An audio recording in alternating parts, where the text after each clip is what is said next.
നമസ്കാരം. വാദം പ്രതിവാദത്തിലേക്ക് വീണ്ടും സ്വാഗതം.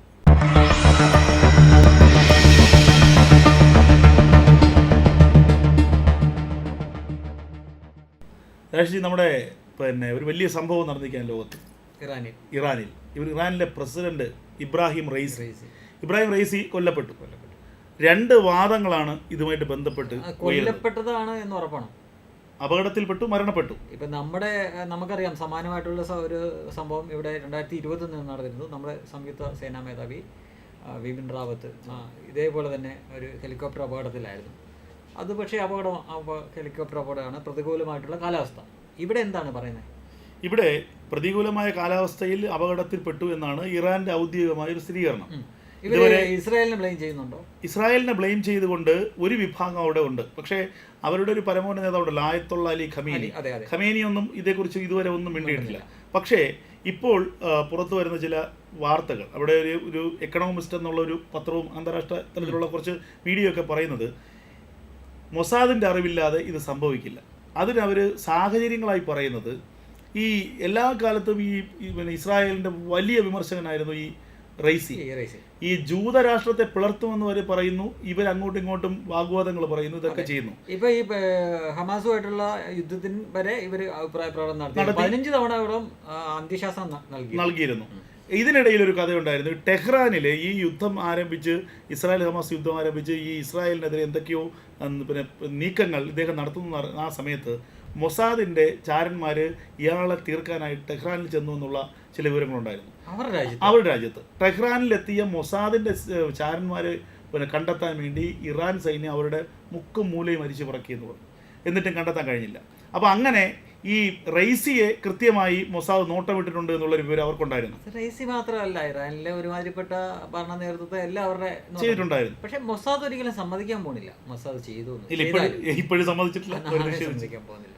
ഇനി നമ്മൾ ഭാവിയിൽ ഏതെങ്കിലും ഈ സ്പിൽബർഗിനെ പോലെ ഏതെങ്കിലും ഒരു ഡയറക്ടർ ഒരു സിനിമ എടുക്കുമ്പോൾ മാത്രമായിരിക്കും ഇത് ഇങ്ങനെയായിരിക്കും നടന്നിരിക്കുക എന്ന് ഊഹിക്കാം. നമുക്കറിയാം പണ്ട് മ്യൂണിക് എന്ന് പറഞ്ഞൊരു സിനിമ ഉണ്ടല്ലോ, അത് മ്യൂണിക് സിനിമ മാത്രമല്ല, യഥാർത്ഥത്തിൽ നടന്നതാണ്. മ്യൂണിക് ഒളിമ്പിക്സിന് പോയ 13ഓളം ഇസ്രായേലി ഈ സ്പോർട്സ് കായിക താരങ്ങളെ ഇവർ ബ്ലാക്ക് സെപ്റ്റംബർ എന്ന് പറഞ്ഞ ഒരു സംഘടന, ഈ യാസർ അറാഫത്തിൻ്റെയൊക്കെ സംഘടനയിൽപ്പെട്ടവരാണ്, തട്ടിക്കൊണ്ടുപോകുന്നു.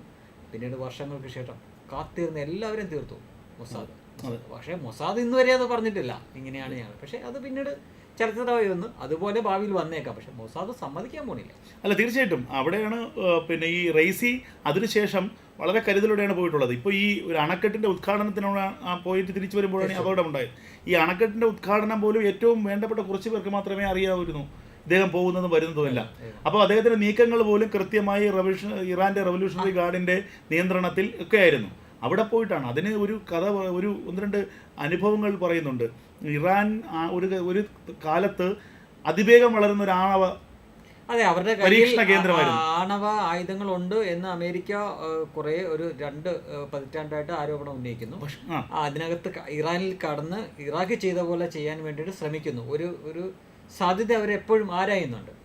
അതിനാണ് ഇപ്പൊ ഇസ്രായേലും ഹമാസും തമ്മിലുള്ള യുദ്ധം തുടങ്ങിയപ്പോൾ തന്നെ അമേരിക്ക അവരുടെ പടക്കപ്പലുകളെല്ലാം അതിനോട് ചേർത്തിട്ട് അതിന്റെ കാര്യം എന്താണ്, ഇതിനൊരു അതിനകത്ത് കടക്കാൻ ഒരു സാധ്യത കിട്ടിയാൽ അതും കൂടെ ശ്രമിക്കാൻ വേണ്ടിയിട്ടാണ്. അപ്പോൾ ഈ മൊസാദിന്റെ അവിടെയുള്ള ഒരു നീക്കങ്ങളെ കുറിച്ചുകൂടെ പറഞ്ഞിട്ട് നമുക്ക് മറ്റൊരു ഒരു വിഷയത്തിലേക്ക് വരാം. അപ്പോൾ ഈ ഇറാൻ 1986 മുതൽ തന്നെ ആണവ പരീക്ഷണം നടത്തുന്നുണ്ടെന്ന് ആണ് അറിയാൻ കഴിയുന്നത്. ഈ ഇറാന്റെ പ്രധാനപ്പെട്ട ആണവ ശാസ്ത്രജ്ഞന്മാരെ എല്ലാം ഓരോ കാലത്ത് കൊണ്ടുണ്ട്. അതിൽ ഒരു മെഹസീൻ ഫക്രിസാദെ, അവരുടെ ആണവ പരീക്ഷണത്തിന്റെ പിതാവ് എന്ന് പറയുന്ന വിഷയമാണ്. ഇദ്ദേഹത്തിനെ ഈ റവല്യൂഷണറി ഗാർഡിന്റെ എല്ലാം വലിയ സുരക്ഷയ്ക്കുള്ളിൽ കൊണ്ടുപോയിട്ടും ഉപഗ്രഹം നിയന്ത്രിക്കുന്ന ബോംബ് ഉപയോഗിച്ചിട്ട്, അതായത് ഇദ്ദേഹത്തിന്റെ വണ്ടി വളരെ സ്പീഡിൽ പോകുന്നു, സമാന്തരമായിട്ട് വേറൊരു വാഹനം പോകുന്നു. ആ വാഹനത്തിൽ ഫിറ്റ് ചെയ്തിരിക്കുന്ന ഏതാണ്ട് 100 കിലോയ്ക്ക് മുകളിലുള്ളൊരു അത്യാധുനിക തോക്കെന്നാണ് പറയുന്നത്. അതിൽ മനുഷ്യൻ്റെ സഹായമില്ലാതെ, ആരും കാഞ്ചി വലിച്ചതല്ല, അല്ലാതെ കൃത്യമായ അതിൽ നിന്നും വെടി ഉതിർക്കുന്നു. ഈ ശാസ്ത്രജ്ഞൻ ഇരിക്കുന്നു, അദ്ദേഹത്തിൻ്റെ അടുത്ത് അദ്ദേഹത്തിൻ്റെ ഭാര്യയുണ്ട്. ഇവരിൽ ആരെയും ദേഹത്ത് പോലും കൊള്ളാതെ കൃത്യമായിട്ട് ഇയാളുടെ തലയിൽ കൊള്ളുന്നു, അയാൾ മരിക്കുന്നു. അപ്പോൾ എവിടെ ഏത് പാതാളത്തിൽ കൊണ്ട് ഒളിപ്പിച്ചാലും അവർ തീർക്കുമെന്നുള്ളതിൻ്റെ ഉദാഹരണമാണ്. ഒരു കാര്യം കൂടെ ഞാൻ പറയുന്നു. ഇദ്ദേഹം ഈ ഇബ്രാഹിം റൈസി അപകടത്തിൽപ്പെട്ടതിന് പിന്നാലെ കേരളത്തിലെ ചില സോഷ്യൽ മീഡിയ പ്ലാറ്റ്ഫോമുകളിൽ എന്തൊരു വികാരവും എന്തൊരു വേദനയും എന്തൊരു പ്രാർത്ഥനയും ഒക്കെ ആയിരുന്നു. സത്യത്തിൽ ഒന്ന് ഓർത്തു നോക്കിയ യഥാർത്ഥം എന്താണെന്ന് വെച്ച് കഴിഞ്ഞാൽ സൗദിയിലെ ആളുകളും ഒക്കെ ഇയാള് കൊല്ലപ്പെട്ടതിൽ സന്തോഷിക്കുമായിരിക്കും ചെയ്യുന്നത്. തീർച്ചയായിട്ടും. കാര്യം എന്ന് പറഞ്ഞാൽ ഇറാൻ പലതവണയായിട്ട് സൗദി അരാംകോ എന്ന് പറഞ്ഞാൽ അവിടുത്തെ ഏറ്റവും വലിയ എണ്ണ ശുദ്ധീകരണ ശാലയും മറ്റുമൊക്കെ ഉള്ളതാണ്. അത് നശിപ്പിക്കാൻ വേണ്ടി എത്രയോ തവണ സൗദി അങ്ങോട്ടേക്ക് ഡ്രോൺ വിട്ടിട്ടുണ്ട്, മിസൈൽ അവിടെ ഇറാൻ സൗദിയിലേക്ക് വിട്ടിട്ടുണ്ട്. മാസങ്ങളോളം നിന്ന് ഈ സംഗതി കത്തിയിട്ടുണ്ട്. അതുകൂടാതെ മെക്കയും മദീനയൊക്കെ ലക്ഷ്യമിട്ട് എത്രയോ തവണ അവർ ചെയ്തിരിക്കുന്നു. അപ്പോഴൊക്കെ അമേരിക്കയുടെയും ഇസ്രായേലിൻ്റെയൊക്കെ സാങ്കേതിക, അതായത് മിസൈൽ പ്രതിരോധ സംവിധാനം ഉള്ളതുകൊണ്ട് മാത്രമാണ് സൗദി രക്ഷപ്പെട്ടത്. ഇവിടെ എപ്പോഴും ഇവർ തമ്മിൽ അവിടേക്കാണ് ഈ സുന്നി ഷിയ തമ്മിൽ. അപ്പോൾ അവർ ശരിക്കും ആശ്വസിക്കുകയാണ് ഇദ്ദേഹത്തിനെ പോലെ. ഇവിടെ നാമം മാത്രം നോക്കി നമ്മുടെ ആളാണല്ലോ, അത് ഷിയെന്നോ സുന്നിയൊന്നും അല്ല, അവരങ്ങ് പ്രാർത്ഥിച്ചേക്കുവാണ്. ഇവിടെയുള്ള ആളുകൾ അയ്യോ രക്ഷപ്പെടണേ, അല്ലെങ്കിൽ ഖബർ വിശാലം, അങ്ങനെ ചില വാചകങ്ങളൊക്കെ നമ്മുടെ സോഷ്യൽ മീഡിയ കാണാം. പക്ഷെ ഇതേ ആളുകൾ തന്നെ നമ്മുടെ സംയുക്ത സേനാ മേധാവി കൊല്ലപ്പെട്ടപ്പോൾ അല്ലെങ്കിൽ മരണപ്പെട്ടപ്പോൾ സ്മൈലി ഇട്ടായിരുന്നു, ആഹ്ലാദ സ്മൈലി ഇട്ടായിരുന്നു. എന്ത് മാനസികാവസ്ഥയാണ് അതൊന്നും മനസ്സിലാവുന്നില്ല ശരിക്കും. എപ്പോഴെങ്കിലും ചിന്തിച്ചിട്ടുണ്ട് ഏതോ രാജ്യത്തെ ഒരു ഭരണാധികാരി അവിടെ ഹെലികോപ്റ്റർ അവിടുത്തെ കൊല്ലപ്പെട്ടപ്പോൾ അയാൾക്ക് വേണ്ടി പ്രാർത്ഥിക്കുന്നു, അയാൾക്ക് വേണ്ടി കരയുന്നു, അയാൾക്ക് വേണ്ടി രോദിക്കുന്നു. നമ്മുടെ 3 സേനകളുടെയും സംയുക്ത സേനാ മേധാവി മരണപ്പെട്ടപ്പോൾ ആഹ്ലാദിക്കുന്നു. അപ്പോൾ ഈ രാജ്യം തകരണമെന്നല്ലേ ഇവർ ചിന്തിക്കുന്നത്? തീർച്ചയായിട്ടും. അത് ഈ ഒരു വിഷയത്തിൽ താങ്കൾ ചൂണ്ടിക്കാട്ടി. ഇതിൽ മാത്രമല്ല, നമ്മുടെ രാജ്യത്തിൻ്റെ ഏതെങ്കിലും നമ്മുടെ പ്രതിരോധ സംവിധാനമോ നമ്മുടെ രാജ്യത്തിൻ്റെ സ്വത്തായ എന്തെങ്കിലും എന്തെങ്കിലും അപകടം സംഭവിക്കുമ്പോൾ ഇത്തരത്തിൽ ചിരിക്കുന്നതും ഇത്തരത്തിൽ അതിൽ ആഹ്ലാദം കണ്ടെത്തുന്ന നിരവധി ആളുകളുണ്ട്. അത് ഇപ്പം ഒരു കാര്യം കൂടെ പറയണം. നമ്മുടെ അമിത്ഷായ്ക്ക് കൊറോണ ബാധിച്ചു. കൊറോണ സമയത്ത് അന്ന് ഇവിടുത്തെ മന്ത്രിയായിട്ടിരുന്ന ഒരാൾ, മന്ത്രിയല്ല MLA ആയിട്ടിരിക്കുന്ന നമ്മുടെ PV അൻവർ പോലും എന്താ പോസ്റ്റ് ഇട്ടെ? PV അൻവർ പോലും അമിത്ഷായുടെ മരണം ആഗ്രഹിച്ചാണ് പോസ്റ്റ് ഇട്ടതെന്ന്. ഓർത്തു നോക്കുക അവരുടെ മാനസികാവസ്ഥ എന്നാണ്. ഓർത്തു നോക്കി, ഇതാണ് അവസ്ഥ. അപ്പോൾ ആ സമയത്തൊക്കെ നരേന്ദ്രമോദിക്ക് എന്തുകൊണ്ട് കൊറോണ പിടിക്കുന്നില്ല എന്നുള്ള ആകാംക്ഷ നിന്നവരുണ്ട്. അപ്പോൾ അത് മാനസികാവസ്ഥ, അതായത് മതഭ്രാന്ത്. ഒരു നോൺ ഇസ്ലാമിന് എന്തെങ്കിലും സംഭവിച്ചാൽ അതിൽ സന്തോഷം. എല്ലാ മുസ്ലിങ്ങളെയും അടിച്ചാക്ഷേപിക്കുന്നതല്ല ഒരു വിഭാഗം. അതേസമയം ലോകത്തെവിടെയാണെങ്കിലും തങ്ങളുടെ മതത്തിൽ നമ്മുടെ നാമധാരി അയാള് പുണ്യവാനാണ്, അയാൾക്കൊന്നും സംഭവിക്കാൻ പറ്റില്ല. ഇത് പിന്നെ കാലങ്ങൾ നമുക്കറിയാലോ. ഈ ഇസ്രായേൽ ഹമാസ് സംഘർഷം, ഈ ഇസ്രായേൽ ഹമാസ് സംഘർഷത്തിൽ യാഥാർത്ഥ്യം എന്താണെന്നും ന്യായം ആരുടെ ഭാഗത്താണെന്നും വലിയ വിഭാഗം ജനങ്ങൾക്ക് അറിയാം. എന്നാൽ അവിടെയും ഏറ്റവും കൂടുതൽ ഈ ഇന്ത്യ മഹാരാജ്യത്ത് ഈ ഹമാസിന് അനുകൂലിച്ച് ഏറ്റവും കൂടുതൽ റാലികളും പ്രതിഷേധവും നടന്നത് കേരളത്തിലാണ്. ഇന്ത്യയിൽ മറ്റൊരിടത്തും നടന്നിട്ടില്ല. ഈ മലയാളികളുടെ അടുത്ത് ചിലപ്പോൾ ഒരു പേരിനൊരു പ്രതിഷേധം ഉണ്ടായിരിക്കാം, പക്ഷേ കേരളത്തിൽ മാത്രം. അതിന് സർക്കാരിൻ്റെ പിന്തുണ, ഇവിടെ പ്രതിപക്ഷ പാർട്ടിയുടെ പിന്തുണ ഒന്നും വേണ്ട. ഈ ഖത്തറിൽ ഒളിവിൽ കഴിയുന്ന, ലോകം തന്നെ വിലയിട്ടിരിക്കുന്ന തീവ്രവാദി എന്ന മുദ്ര കുത്തിയ യഹിയ സിൻവാറിനെ പോലുള്ള ഒരാളുകൾ ലൈവിൽ വന്നിരിക്കുന്നു മലപ്പുറത്ത്, കേരളത്തിൽ. വേറെ ഒരു എനിക്ക് തോന്നുന്നില്ല കാശ്മീരിൽ പോലും അത് നടക്കുമെന്ന് തോന്നുന്നില്ല. ഇവിടുത്തെ രാഷ്ട്രീയ പരിസ്ഥിതിയിൽ കാശ്മീരിൽ പോലും അനുവദനീയമല്ല. പക്ഷെ അത് ഇവിടെ സംഭവിച്ചു. ഇത് ഞാനൊരു കാര്യം പറയുന്നത്, പതിയെ ഒരു കാശ്മീരായി കേരളം മാറിക്കൊണ്ടിരിക്കുകയാണ്. അല്ല, അതിന് അപകടം അവർക്ക് തന്നെയാണ്. അവര് ഇതിനെ ഈ അതായത് ഒഴിവാക്കേണ്ട കാര്യങ്ങളെ ഒഴിവാക്കുകയും എതിർക്കേണ്ട കാര്യത്തിൽ അവർ എതിർക്കുകയും ചെയ്യുന്നില്ല എങ്കിൽ നാളെ ഈ ചെറിയൊരു ശതമാനം ചെയ്യുന്ന ഇതിന് എല്ലാം കൂടെ വില ഇവർ ഈ മുഴുവൻ സമൂഹം കൊടുക്കേണ്ടി വരും. നാളെ ഈ ഒരു സംശയത്തിന്റെ കണ്ണിലൂടെ മറ്റു ആളുകൾ കാണത്തുള്ളൂ. തീർച്ചയായിട്ടും. അതുകൊണ്ടാണ് ഒരു വിഭാഗം ആളുകൾക്ക് മാറി ഇന്ന് കരയേണ്ടി വരുന്നത്. ഞങ്ങൾ ഇന്നതായതുകൊണ്ട് ഞങ്ങൾക്ക് വീട് പോലും വാടകയ്ക്ക് കിട്ടുന്നില്ല എന്ന് പറഞ്ഞിട്ട് കഴിഞ്ഞ ദിവസം കരയാരെന്നറിയോ? റഹീമാണ്. അല്ല, ഇവിടെ തിരുവനന്തപുരത്ത് വീട് കിട്ടുന്നില്ല എന്ന്, മുസ്ലിം ആയതുകൊണ്ട്. എങ്ങനെ ഇത് സംഭവിക്കുന്നു? മതേതര കേരളമാണെന്ന് അവർ തന്നെയല്ലേ ഭരിച്ചുകൊണ്ടിരുന്നത്. ഇവിടെ BJP ഇപ്പോഴും ഭരിക്കുന്നവരാണ്. അവർ ഭരിക്കുന്ന ഒരു സ്ഥലത്ത് ഒരു മുസ്ലിമിന് വീട് കിട്ടത്തില്ല. അതും റഹീമിനെ പോലെ ഒരാളുടെ ഭാര്യ എന്ന് ചോദിച്ചിട്ട് പ്രോപ്പറായിട്ട് ചെയ്തു, മുസ്ലിമിന് ഞങ്ങൾ വീട് കൊടുക്കില്ലെന്ന് പറഞ്ഞു. അവസ്ഥ എന്ന് ഓർത്ത് നോക്കി. എങ്ങനെ ഇങ്ങനെ ആളുകളെ കൊണ്ട് ചിന്തിക്കാൻ തോന്നി? ഇതുപോലുള്ള കുറച്ച് ആളുകളുള്ളതുകൊണ്ടാണ്. ഇതുപോലുള്ള കുറെ ആളുകളാണ്. നമ്മുടെ സേനാ മേധാവി മരണപ്പെട്ടപ്പോൾ അതിൽ ആഹ്ലാദിക്കുകയും ഏതോ ഒരു രാജ്യത്തെ ഒരു പ്രസിഡന്റ് മരണപ്പെട്ടപ്പോൾ അതിൽ നെഞ്ചത്തടിക്കുകയും നിലവിളിക്കുകയും ചെയ്യുന്നവരാണ്. ഇവിടുത്തെ ഉപ്പും ചോറും തിന്ന് കഴിയുന്നവർ, ഇവിടെയുള്ള ഭൂരിപക്ഷത്തിന് കിട്ടേണ്ട ആനുകൂല്യങ്ങളും മറ്റും പോലും അവർക്ക് കിട്ടാതെ അനർഹമായിട്ട് ലഭ്യം. അങ്ങനെ തന്നെ പറയണം. മതത്തിന്റെ പേരിൽ ഇവിടെ കൊടുക്കാൻ പാടില്ല. അതാണ് യഥാർത്ഥത്തിൽ ഭരണഘടനയിൽ പറഞ്ഞിട്ടുള്ളത്.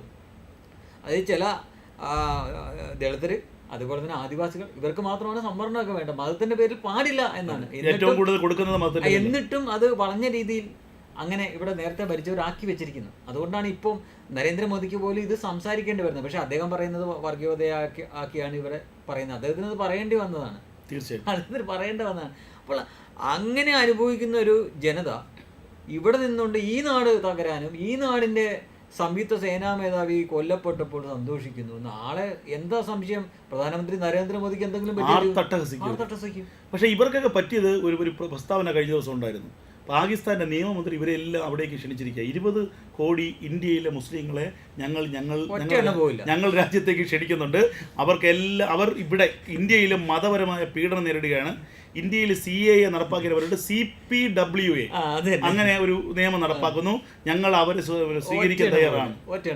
പോയാൽ പട്ടിണി കിടന്ന് മരിക്കും. അവിടെ സംഗതി പേപ്പറിലൊക്കെ ഉണ്ട്. ഹാപ്പിനെസ് ഇൻഡസ്ട്രി ഒക്കെ ഓരോ ഇന്ത്യക്കാരും മുന്നിലാണ്, ഭയങ്കര ഇതിലാണ്. പേപ്പറിൽ മാത്രമേ ഉള്ളൂ. യഥാർത്ഥ ജീവിതം അങ്ങനെയല്ലെന്ന് എല്ലാവർക്കും അറിയാം. അവിടെയുള്ള ആളുകൾ എന്തുകൊണ്ടാണ് ഇങ്ങോട്ട് വരാൻ വേണ്ടിയിട്ട്? ആട്നസ്വാമി അറിയാമോ, പാട്ടുകാരൻ? പുള്ളി ആരാണ്? ഇന്ന് ഇന്ത്യൻ പൗരനാണ്. ഇവിടെ തെറ്റിദ്ധരിപ്പിക്കപ്പെട്ടു ഈ CAA വിഷയത്തെ പോലും. മുസ്ലിങ്ങൾക്ക് പൗരത്വം കൊടുക്കൽ ആരാണ് പറഞ്ഞത്? ഇവിടെ എല്ലാ കാലത്തും മുസ്ലിങ്ങൾക്ക് പൗരത്വം കിട്ടും. പക്ഷേ ഈ CAA അതായത് അഭയാർത്ഥികൾക്ക് കിട്ടുന്ന ആ രീതിയിൽ കിട്ടത്തില്ല.